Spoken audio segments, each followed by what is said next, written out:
আজকাল গ্রাম্য এসব খেলা কিন্তু আসলে দেখাই যায় না। কালী ভদ্রে হঠাৎ করে এই ধরনের খেলা চোখে পড়ে। তো নাভান গিয়েছিল আসলে গ্রামে।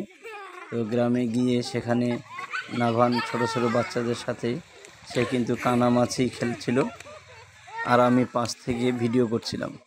আসলে ডিজিটাল এই যুগে সবাই এখন ভার্চুয়াল বিভিন্ন গেমে অভ্যস্ত। তো বাচ্চাদেরকে এই ধরনের যে গ্রাম্য খেলাগুলো আছে এগুলো যদি খেলতে দেওয়া হয় তাহলে তারা কিন্তু অনেক বেশি উপভোগ করে, এবং এই সমস্ত ভার্চুয়াল গেমের যে আকর্ষণ সেটা কিন্তু অনেকটা কমে যায়। নাভান কিন্তু এই কানামাছি খেলায় অনেক বেশি আনন্দ পাচ্ছিল। আপনারা দেখতে পাচ্ছেন সে কিন্তু খুব উপভোগ করছে। এজন্য আমাদেরকেও আসলে মাঝে মধ্যে হলেও গ্রাম্য পরিবেশে গিয়ে এই ধরনের খেলাগুলোতে তাদেরকে অংশগ্রহণ করতে দেওয়া উচিত।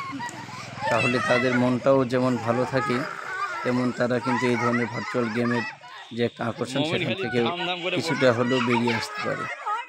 গ্রামে যে অনেক মজার মজার খেলা রয়েছে, আসলে শহরে এসব ছেলে মেয়ে কিন্তু আসলে জানেই না যে কত মজার মজার খেলা রয়েছে।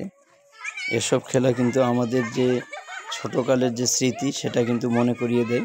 আমরাও কিন্তু একসময় এই ধরনের খেলাগুলোতে অনেক বেশি অভ্যস্ত ছিলাম, এবং দেখা গিয়েছে সারাদিন ব্যাপী শুধু এই সমস্ত খেলা নিয়েই ব্যস্ত থাকতাম। কিন্তু এখন তো আসলে সেই যুগ নাই, এখন হচ্ছে মোবাইলের যুগ, ভার্চুয়াল যুগ, ডিজিটাল যুগ। এখন সবাই মোবাইল নিয়ে ব্যস্ত, মোবাইলে ফেসবুকে বিভিন্ন গেম টেম খেলে সময় কাটায়।